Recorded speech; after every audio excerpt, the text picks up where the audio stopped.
Don't worry about it. A chance like this to gather around the fire and chat into the night is a rare and precious one for me. I won't participate in the conversation much.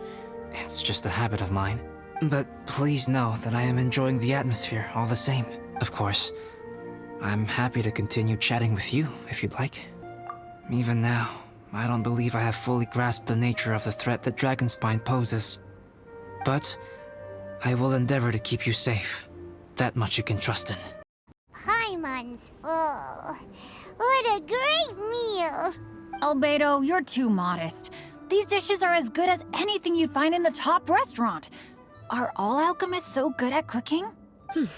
You may be onto something there. Right? Paimon thinks so too. It's his lab manner that gives it away. The kind of guy who holds a potion bottle as steady as a rock isn't the kind of guy who's gonna be slapdash with his salt and pepper. Actually, that makes a lot of sense.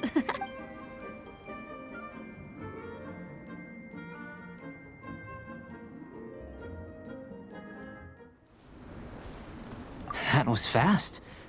Looking forward to testing the results.